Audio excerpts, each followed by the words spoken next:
Good afternoon, everyone, and happy Hanukkah. I know I just said that right before I turned on the recording, but now for anybody watching it, they can be like, hey, he wished me happy Hanukkah too. Happy Hanukkah. Hope everybody's doing well. Hope everybody's having a good holiday. Hope everybody's doing everything's good and ready to learn again together. So we are in Judaism is about love by Rabbi Shai Held. As last week we focused particularly on family and learning love from your family. And today we're expanding somewhat as he talks about as he calls it, Judaism's particularist universalism. And Judaism's approach to who else you're supposed to love beyond the particulars of your family. So, as always, wanted to open it up with any opening thoughts, comments, questions, reflections before we jump into the text itself.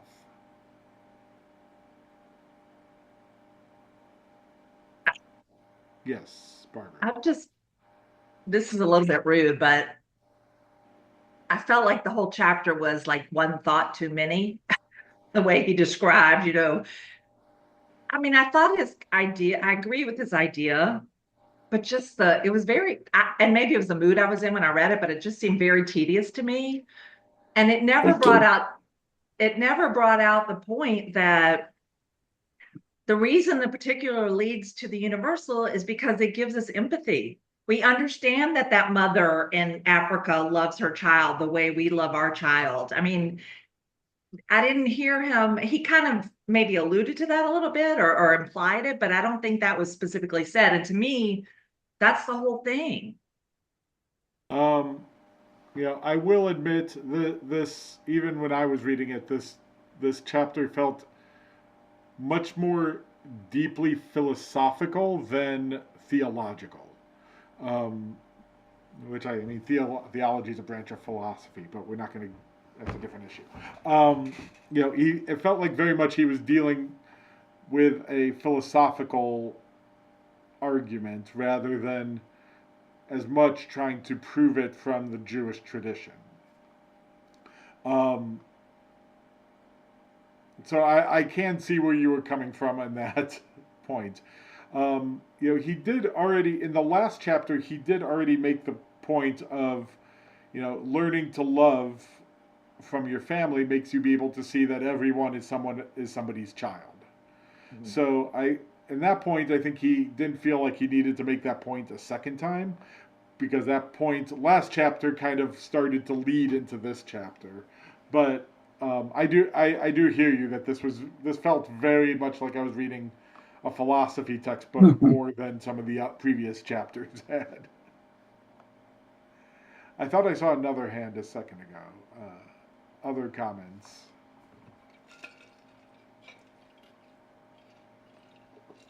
Yes, Margaret. You're muted. This is jumping way into the chapter. Last week, I started to say something, and then I decided not to. What I was going to bring up was the, I don't know, dispute, perhaps is too strong a word. Rebuke is perhaps a too strong a word between J.D. Vance and Pope Leo, in which J.D. Vance argued for this expanding circle of love, and the Pope said, "No, you're wrong about that. In fact, Christ tells us to love all of humanity, and Christ loves all of humanity." And I thought that was interestingly made general towards the end of the chapter, where the author talks about the difference between Judaism and Christianity in terms of what is commanded as far as love goes. Yeah. No, it's interesting you bring that up. That didn't pop into my mind, but that's an interesting counterpoint to that. You see this playing out in actual news headlines right now, right? Like, who are we obligated to love? And he he subtly implies this also with some of the patriotism and America First idea. That yes, that's fine to love America first, but that love should cause you to expand beyond America. Is a little bit where Held is directing that thought in that sense or in that context. Barbara. I thought of that too, Margaret. But I didn't remember enough about the argument. But I'm wondering if it wasn't that J.D. Vance was saying we only need to love, like he was stopping too short, and then the Pope was saying, no, you don't. Yeah, he wasn't disagreeing maybe that you love your family more, but you don't stop there. But I don't remember exactly what the issue was. I think JD was arguing, as I recall, that it was natural and perfectly compatible with religion to care more about your family and your borders and your neighborhood, and that other things were of secondary importance, and the Pope was pushing back on that.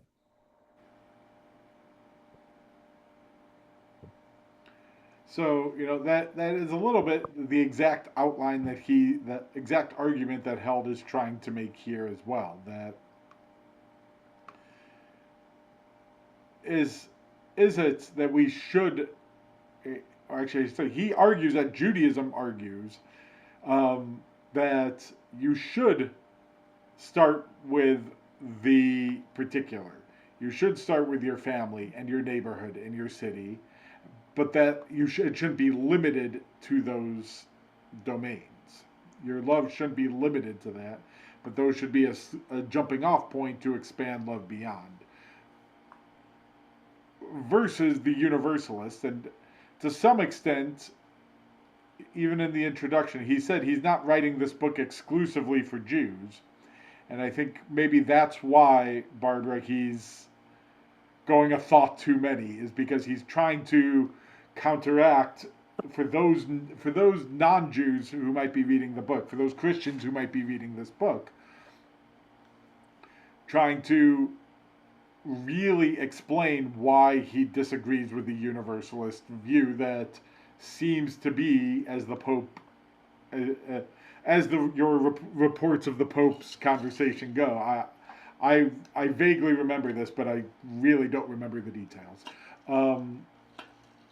That Christianity, you should love everyone equally, and he's trying to really push back against that idea and trying to explain why philosophically he's opposed to it. Not as much for maybe the 12 of us on this call, but more for the broader Christian audience who might be reading this book.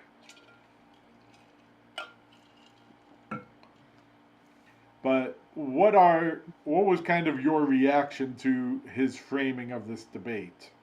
What were your thoughts or reactions to how how he was doing this, and whether you agree, disagree, why?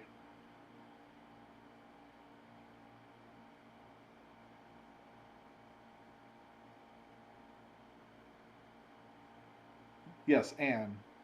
Well, it just seems so. I almost felt like he didn't need to write this chapter.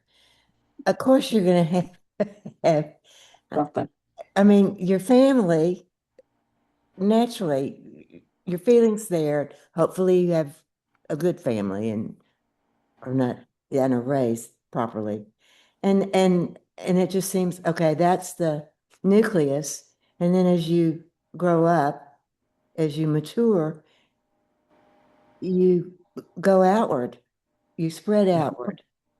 And that's not saying, I don't think, I know I can't say I love all humanity. I don't know all of humanity. I mean, I don't love a lot of the people that I do know. So, but I did like his saying, don't like the behavior, don't judge the person by the behavior. The person's is separate from a particular thing that they may have done that you don't like. That I liked. I'm rambling, but I thought he kept going over repeating the same message. Yes, and I think, you know,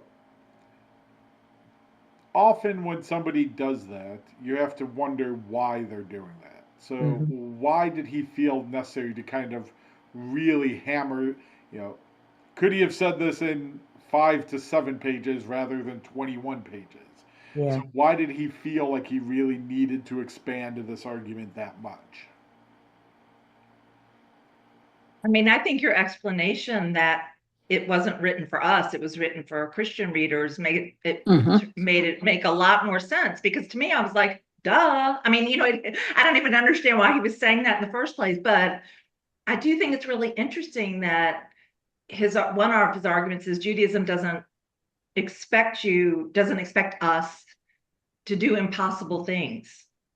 And basically saying love all people equally, equally to your family is just not a possible thing. And similarly, I think in Christianity, there's this idea that you can't have a bad thought. Also not healthy to be able to feel guilty about thoughts. I mean, of course, your thoughts, we need to try, as another chapter said, we can control our thoughts, so we need to work on that, but it's not the same as doing something bad. And I feel like I'm thinking of Jimmy Carter. So, I just think of the idea of thinking a bad thought and having to feel so guilty about that is not natural either. No, and that comes up in Hasidic writings a lot also. Like, what do you do with inappropriate thoughts? And the broadly speaking, a lot of the Hasidic point of view is, everybody's going to have an inappropriate thought periodically. And that's okay, and you don't punish yourself for having it, but you you examine the thoughts, so to speak, and you say, why is God sending me this thought? Why would Hashem want me to have this thought? And then you can elevate the thought without acting on it, but you can elevate it and return it back to Hashem in a sense. So, um, just building on what you're saying, Barbara, like, you can't, yes, you can control your thoughts and you have to work and practice and train yourself to do that. But, everybody's going to make the mistake or have the inappropriate thought or, you know, do something. And the question isn't why did this happen or like punish yourself for having it, but how can I transform it into something good beyond this? Not what Held is saying. I was just, but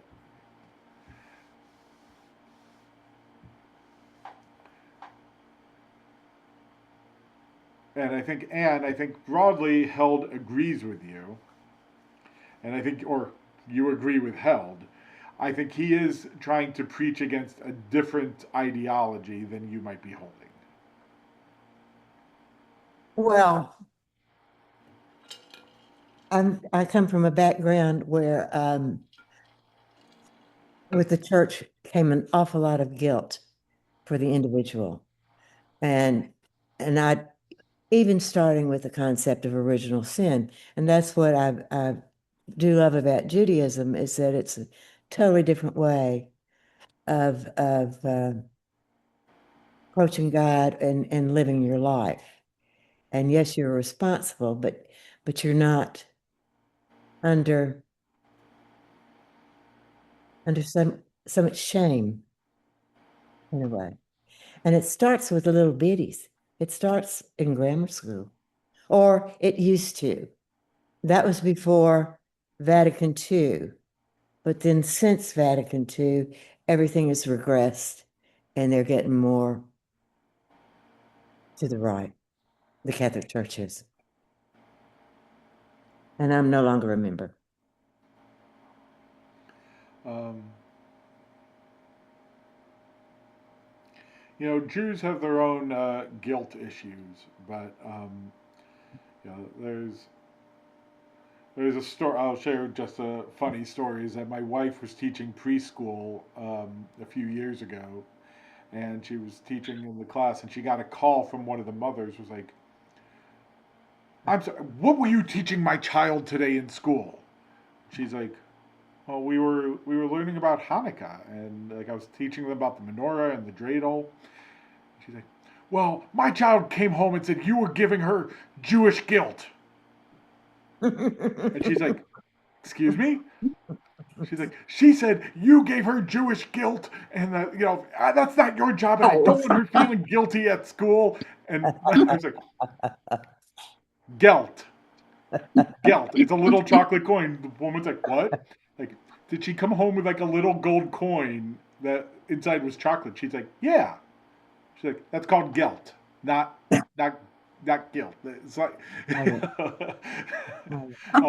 but she's like, and my wife said, if any, the only kids I guilt are my own. That's my job as a mom. I can do that, but not as a teacher. Right. So Jews have their own guilt that we do too. It's just that it does have a different background and form than the Catholic Church is.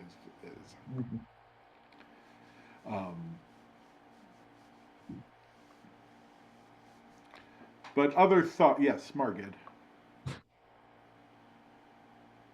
Well, now you've made me curious as to what you think Jewish guilt is. Who wants to jump in on that one? I always thought it was more like the Jewish guilt towards your family, particularly your mother, for letting them down. Whereas I feel like I don't want to slander religion, but one of the things I love about Judaism is I feel like it does recognize like the limitations of being human. So like I actually like it's human to want to save your wife first more than you want to save the guy you just met on the rowboat. And I think the contrast of the guilt of like having the wrong thought. I think Barbara mentioned like Jimmy Carter mentioning, I think he was talking about committing adultery in his heart. Is like if you feel guilty about every thought that floats across your head, that's a weight of guilt that I think is fundamentally incompatible with both being human and taking yourself way too seriously. So Jewish guilt to me always seemed much more personalized of letting down your family and your nearest and dearest and that kind of thing, not like this burgeoning weight of guilt that you're not perfect and the wrong thoughts are floating across your mind, whether or not you do anything about them. It's when your child says, which one of us do you love better? And that one didn't do a chore. So you say, I love the one that took the trash out most recently. And immediately the guilt attacks them and they get up and take the trash out. I don't know what's Jewish about that, except that it happened all the time in a certain Jewish house. See, and I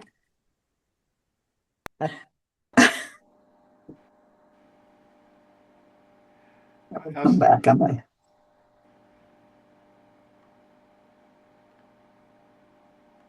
Okay. One of the things we could go on forever about Jewish guilt, but I feel fortunate that I actually never experienced guilt because I was raised in a family that, you could do anything you want and it was, wonderful. But that's another story. The thing that intrigued me most about this chapter, and I kind of agree with what people are saying, that this was so second nature to me. This was how I was raised, to think of family first and then outward. What I think the question that he raises that most, I guess, I struggle with is how far outwards? How do you determine, what is really your cause and how far you should go and how much you should do?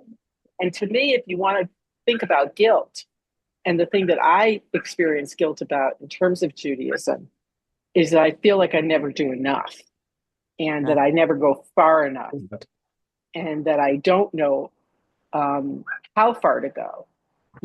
I'll make this commitment to give $1 to every homeless person I see, but then I don't always follow through. And, am I enabling if I give someone who obviously doesn't want the food I'm giving them? If I give somebody a protein bar or something that I might have, they want money and they want, and my judgment about that. Is this, a meth addict, which, oftentimes it is. So that's what I struggle with when reading this chapter. And I'll go offline, mute myself. So,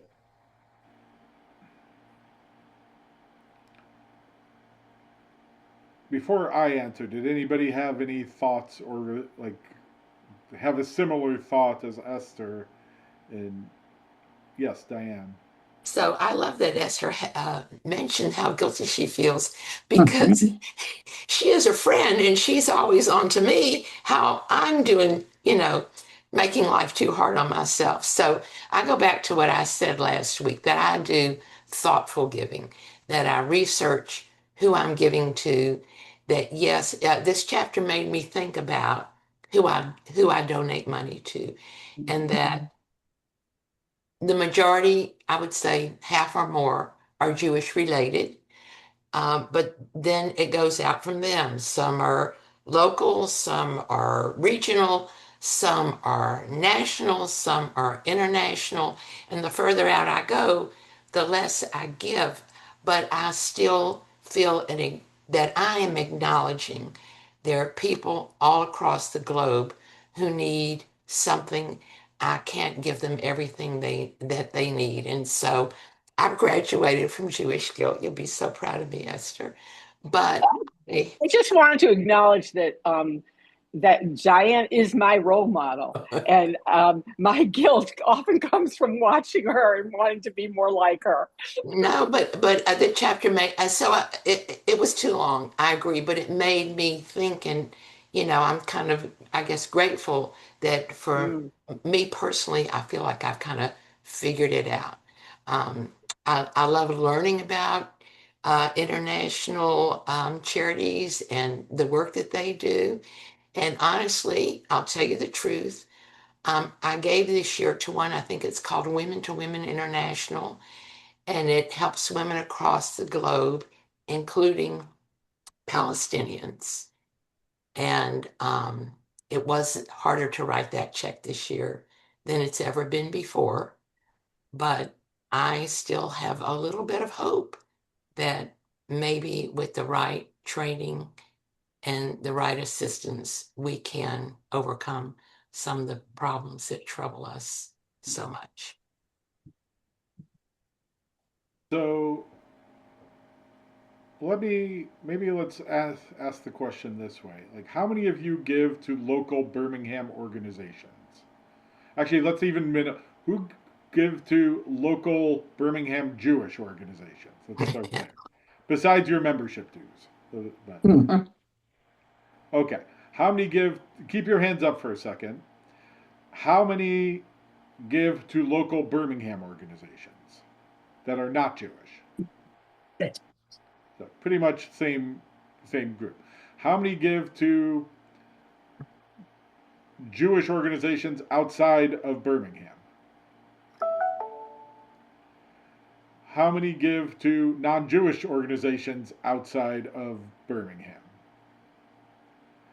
How many give to international organizations? Well, no. Trying to think of which ones. So in some sense, here's kind of the question. Why do you give to international organizations? Yeah, the cause is worthy. Because the cause is worthy, okay? I'm thinking Doctors Without Borders. Great. Doctors Without Borders does some really wonderful work. Really wonderful. And is a very worthy organization. Under huge duress, so yeah. Other people. This isn't a quiz or a judgment. I'm just, this might just help us think through this chapter a little bit. So you're asking other international organizations?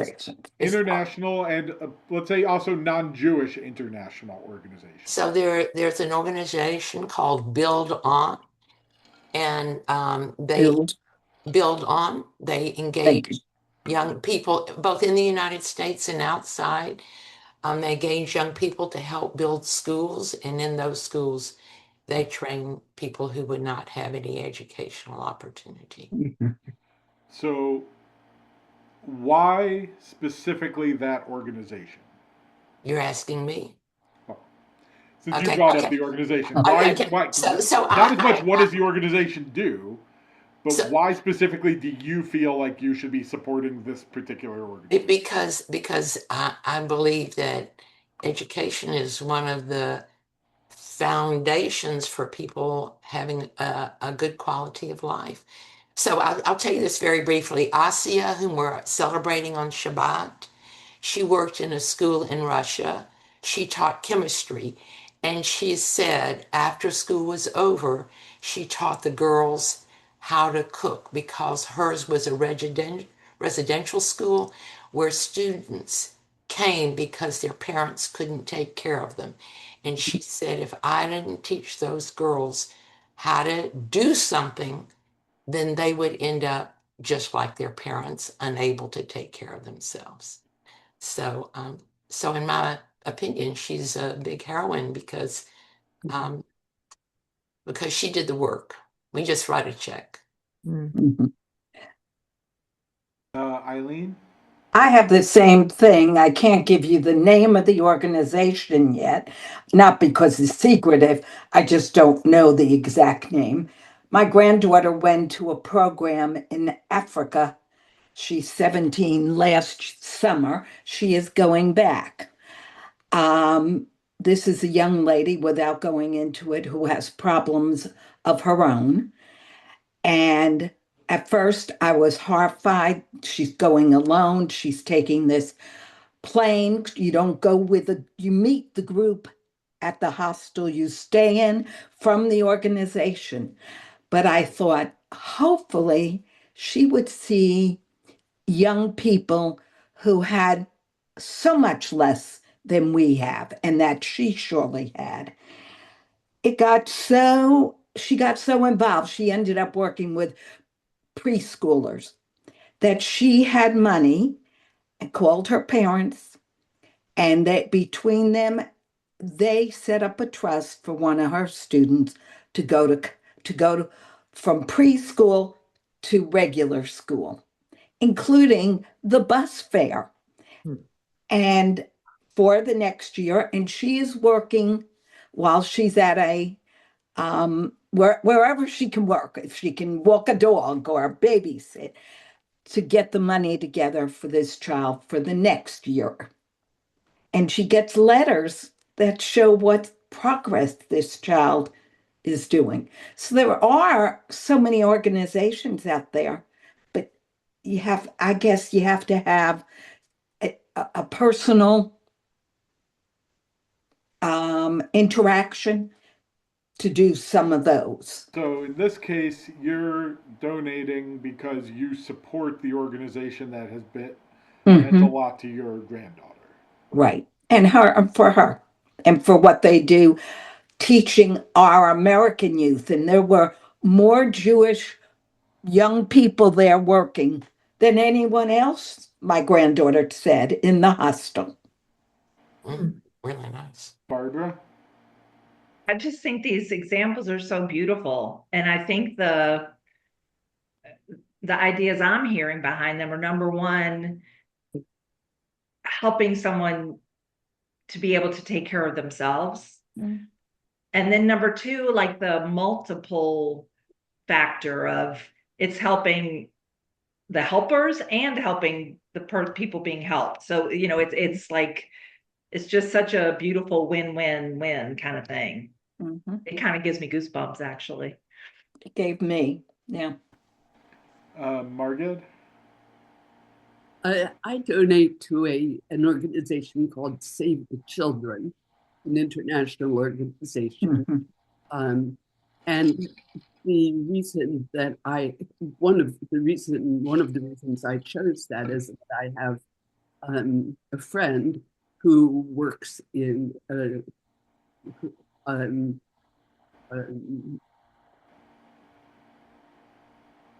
I can't think of the exact words for his job, but he's a consultant to various charities and organizations. And he told me that this is an organization that is particularly good about how they spend their money. Their money doesn't go to the functionaries and so on. Most of the money goes to the actual functions of the organization. So that, for me, that is a very important So, parameter of how I. in some sense, you believe in the cause, but you also know that, but it also came from a recommendation from a friend who is familiar with the organization. Lisa?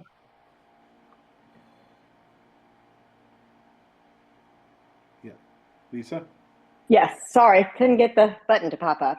Okay, so I have had the good fortune to travel a good bit and to many countries that do have a lot of need. I mean, I've recently been to South Africa, I've been to India, I've been to Morocco, and on those trips I've been to nonprofits that are serving people who are underserved populations, and met the people running these nonprofits and have the chance to go into their schools and to see their water that's being purified so that they can drink it, and see the food that's coming in and supplies. So then I go home and I keep giving to these organizations, and I've seen them firsthand. So I guess that gives me it gives me that relationship, but also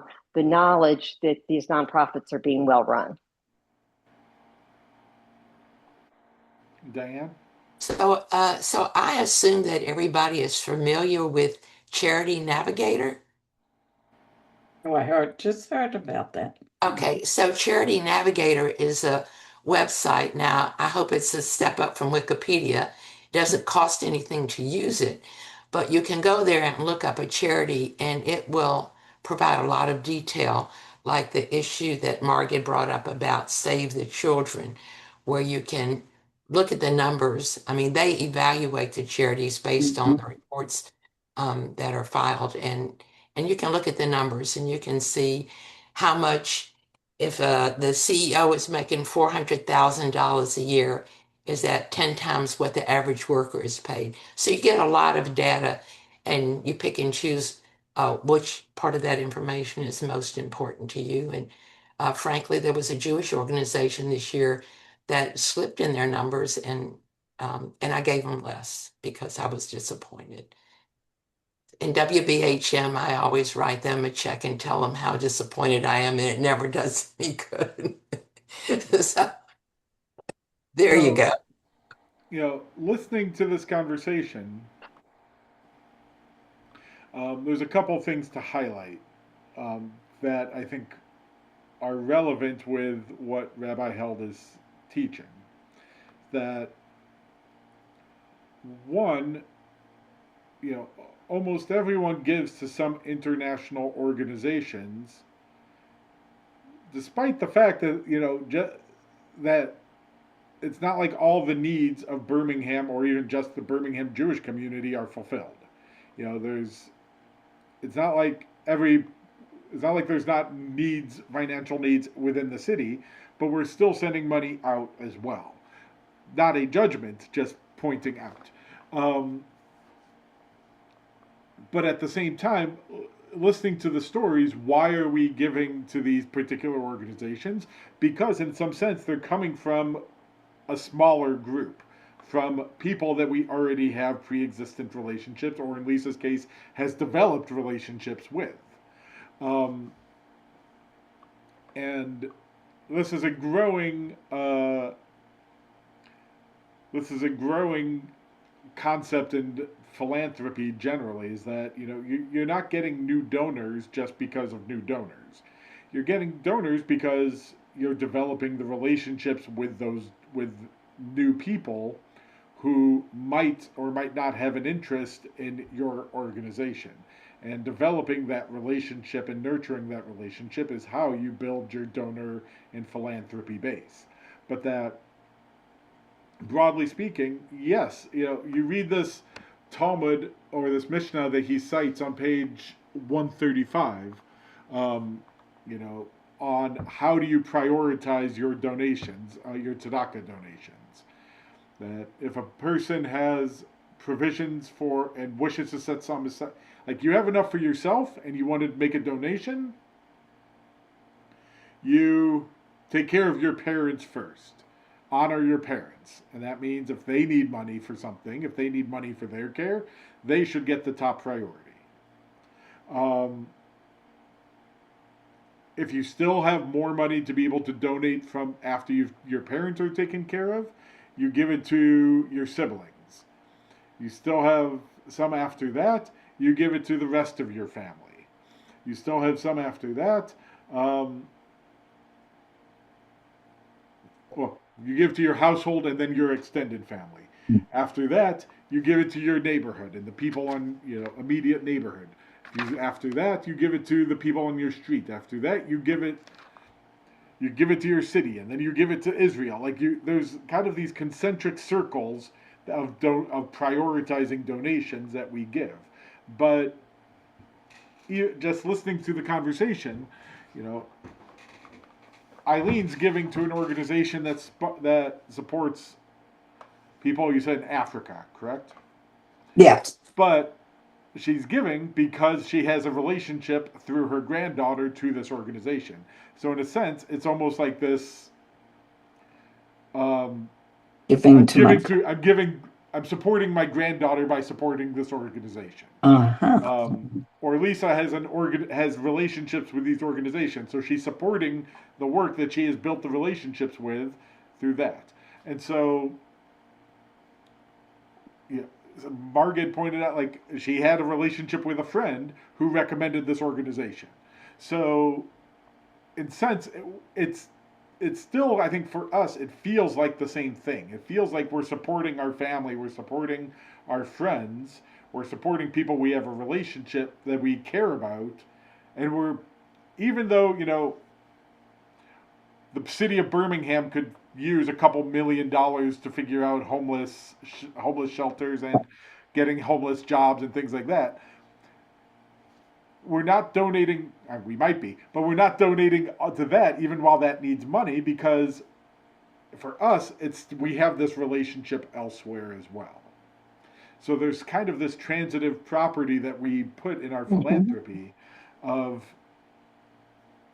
we're still supporting those close to us, even though we acknowledge there are things still locally that also need support as well.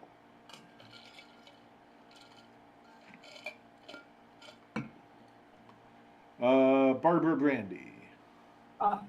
I think that a reason we don't give to everything is we don't know what everything is.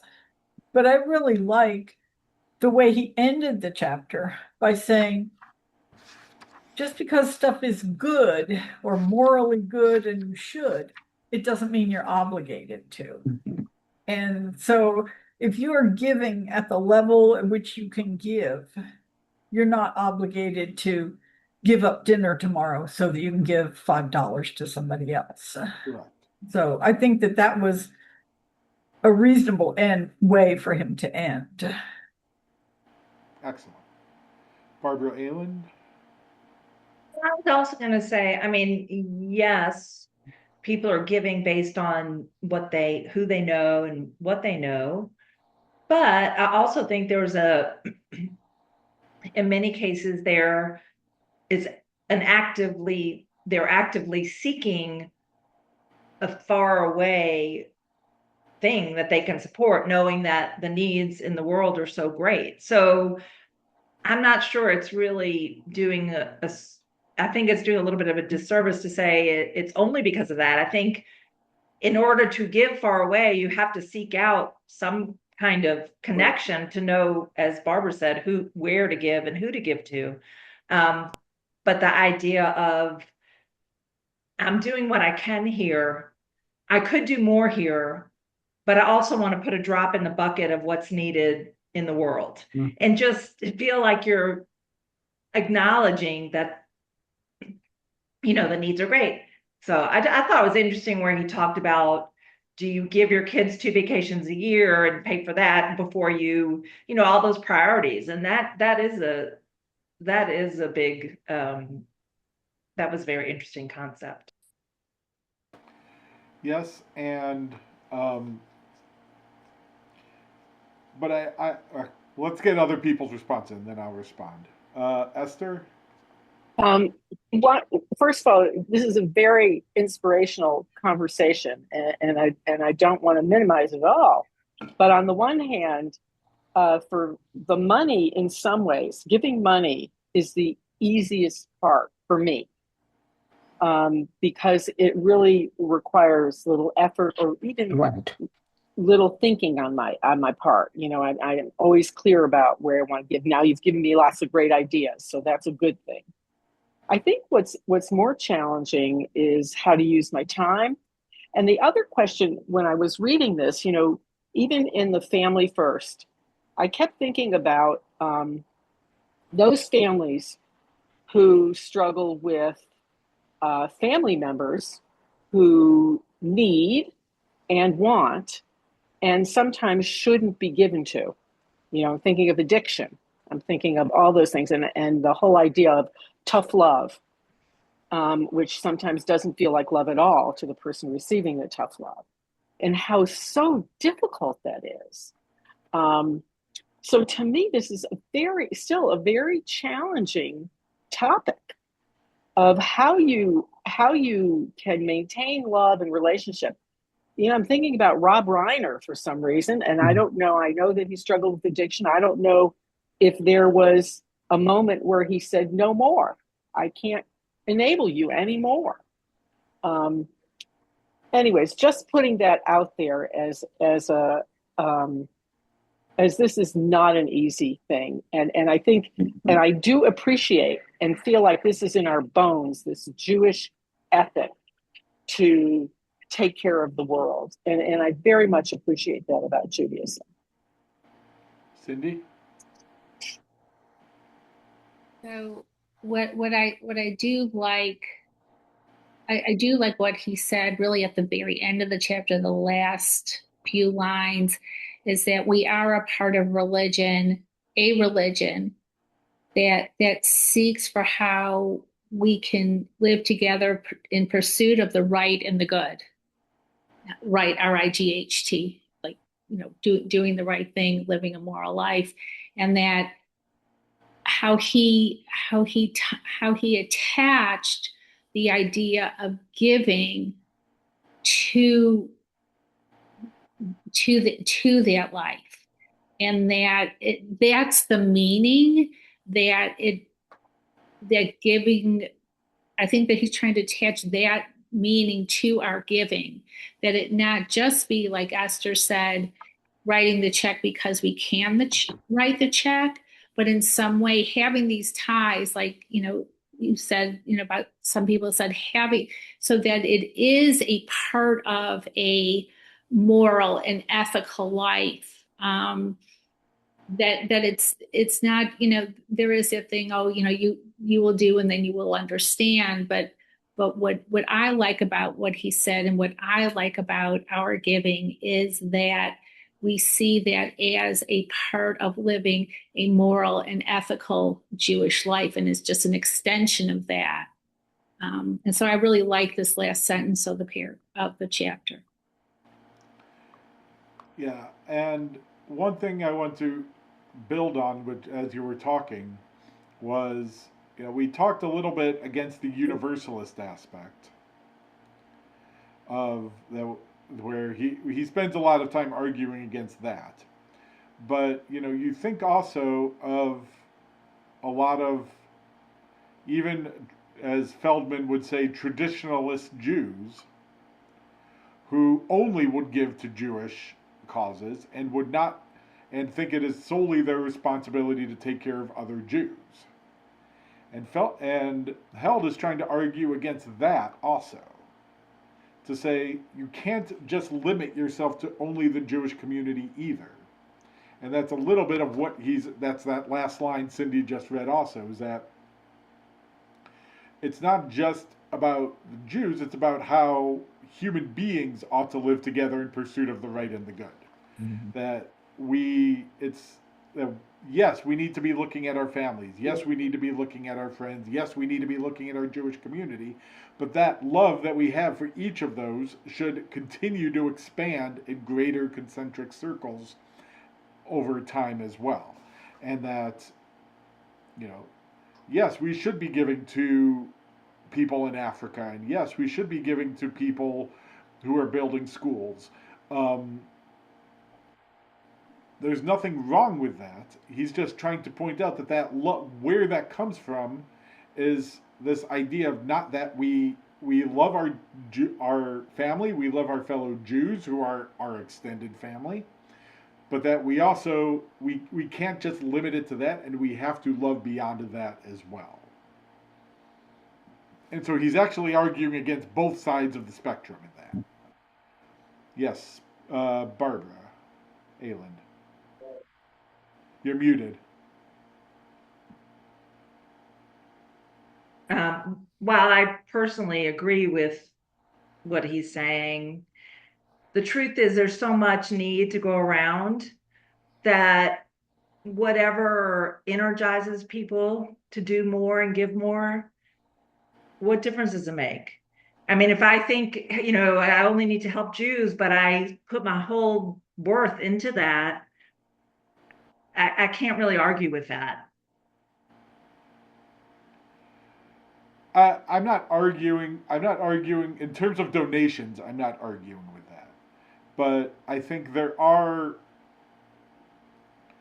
part of what underlies that attitude is that we're not worried about everybody else. We're only worried about our fellow Jews.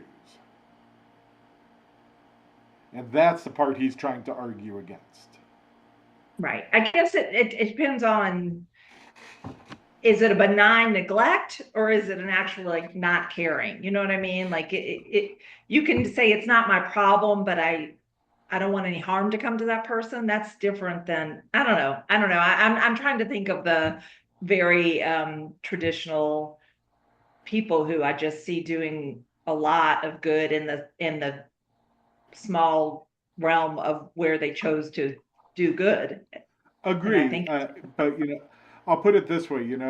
I have heard people who will say, yeah, what's going on in Africa is terrible, but it doesn't really affect us. They're not Jews, so it doesn't matter. So, not my concern. Or they're only really concerned about the war in Ukraine to the extent that it affects the Jewish community in Ukraine. Um, and I think he's trying to say, ultimately, yes, you should be caring about the Jewish community in Ukraine. And perhaps even you might want to give precedence to Ukraine over Sudan. But you can't turn a blind eye to that just because it doesn't affect you either. And that part of what he's trying to nudge us towards, which I think is going to come more in the next chapter, is that no, you really should care, even though it doesn't affect you, even though it's not directly relevant. You shouldn't turn a blind eye to it anyway. Margit? Maybe it's only my family, and maybe this isn't a general kind of observation, but I know my grandfather and people that I knew in my grandfather's generation gave only to Jews. That was it. They would give very generously, but it was only to Jews, to Israel, so on and so forth. And then in my parents, and especially my father's generation, what I saw in the family was people who were very involved with civil rights and with all kinds of general social justice things that didn't were not by any means limited just to Jews, and I see that more in my generation as well. So I don't know. Maybe it's just a family thing, or maybe it's a shift. You can see what he quotes in the Talmud as supporting the more general things, but I don't. I'm just kind of wondering if that was as dispersed as it is in the later generations that I alluded to. I am pretty confident that was not unique to your family. Somebody disagree with me if it was, if you disagree, if you feel. But I think that was broadly true. But I think there are two factors that kind of play into it. I think one, your grandparents' generation was building something that didn't quite exist or wasn't stabilized yet in terms of building a Jewish community that they could thrive in. And so they saw that the need was that they needed to donate specifically to those Jewish organizations to build those organizations for a Jewish future. Whereas I think now a lot of people see those institutions are firmly established, and you know, you read enough of the articles, you know, none of them are really, yeah, they all need the philanthropy nonetheless, but there's not as much, you know, when you're building a foundation, that's one thing, or a federation, that's one thing. Once the federation's kind of established, you kind of just see it as an institution that's always been there. So I think for, you know, your grandparents' great grandchildren, like your children, I think for them it's kind of it already exists, whereas your grandparents were the ones building it.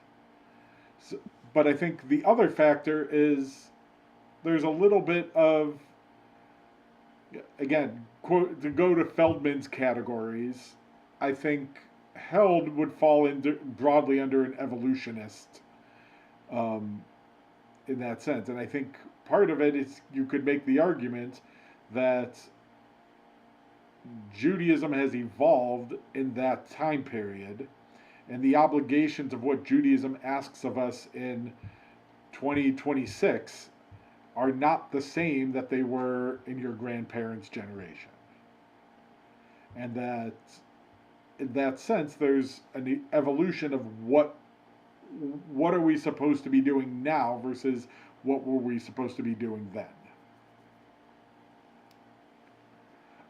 Lisa, I think I saw your hand before, and then. Yes. Yeah, there's no answer to this, but this brings up some sadness in me, this chapter, that I think of the previous Surgeon General who said there's a loneliness epidemic going on. And I think back to my time at answering calls on the crisis and suicide line. And there's just more and more people who are estranged from their families. You don't have close friends, aren't connected to a church or a synagogue. And so they're not in anybody's like immediate circle of caring, and they may not even be in anybody's secondary circle of caring. And that we're going to have to somehow grapple with these people who are, and more will fall between the cracks. And I'll add that it's not only on the elder side, it's also on the youth side as well. Mm-hmm. The teenagers right. and younger are struggling with loneliness in a very different way. Mm-hmm.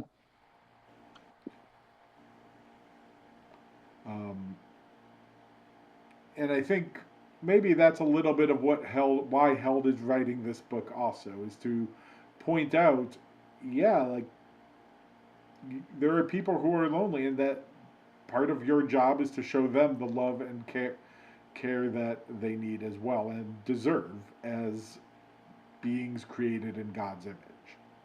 Right, right. And this is creating severe mental health crises. Yes. Yes. I have received. My father periodically likes to write emails of his life reflections, and just send it out to a group of people that he wants to send it out to. And there have been multiple reflections on, when he was growing up in New York in the 40s and 50s. He lived in the same building as his grandparents.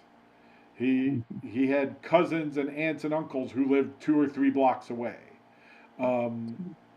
Everybody lived in the same area within a small block radius, and it was not uncommon to say, I'm just going to my cousins, or I'm going to the cousins, I'm going to my aunt and uncle, I'll see you later, I'm going to visit these people, like this family, and everybody would get together all the time. He's like, that's not the world we live in anymore. Like, now you go away for college and you rarely come back home. And it's created a very different family dynamic. And while technology has alleviated some of that, we could FaceTime, you can call, you can email, you can do all these things. It doesn't, what happens after you hang up? I call my dad, I can talk to him for an hour. That's great. But after that, he's back to an empty apartment, other than him. So yes, this is an ongoing issue, and I think we rely a little bit too much on technology to connect us, but that's not what I think people really need to feel connected. It's a tool, it's just not the solution. All right. Esther, did you have your hand up before, or?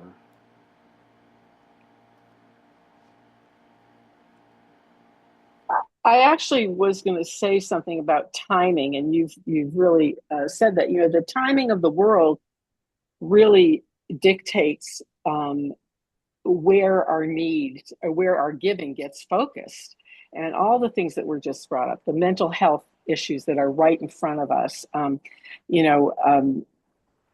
When Margaret was talking about her family giving only Jewish, that was a time when Jewish needs were at such a high level. My family was a recipient of those needs. They were new immigrants. And so, and there were new immigrants everywhere after the war that were just staring everyone in the face. And so, of course, you're going to give to those things that are staring you in the face and impacting your life in that way.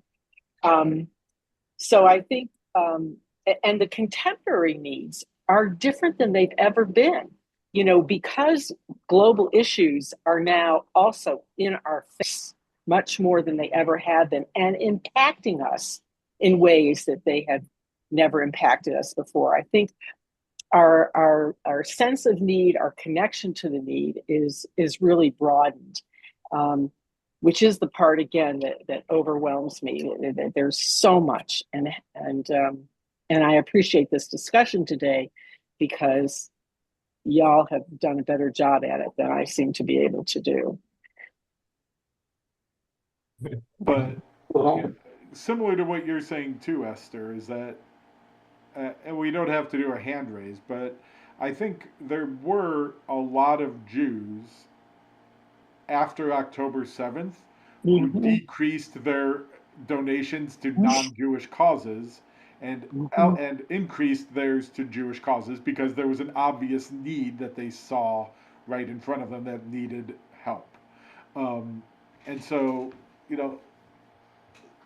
yes, I think some of it is how prioritizing, and as each of you kind of anecdotally said, you you donate to a wide range of causes because you see the importance of supporting the Birmingham Jewish community. You see the importance of supporting Birmingham as a city, as your home. But you also see that what's going on outside of Birmingham influences what happens in Birmingham too. And so you support other causes beyond that as a way of helping everybody and caring about, at least, everybody around, which is what I think Rabbi Held is trying to push. That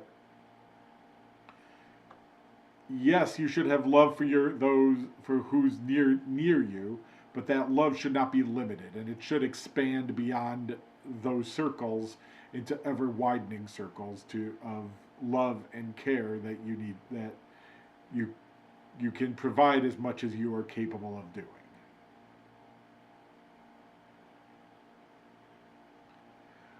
Any other thoughts, comments, reflections?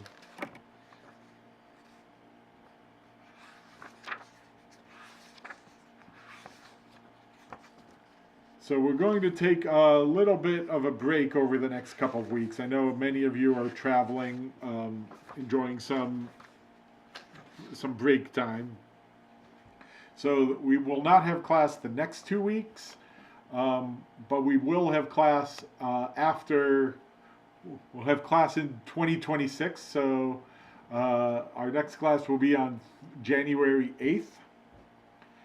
And so, next chapter is about 20 pages. You can pace yourself through. 3 weeks. That's a page a day. You can kind of pace yourself through. Maybe a page a day. But thank you all for the learning. Thank you all for sharing and reflecting together. Wishing everybody, if I don't see you first, wishing you a Shabbat Shalom. Wishing everybody a wonderful and bright remainder of your Hanukkah.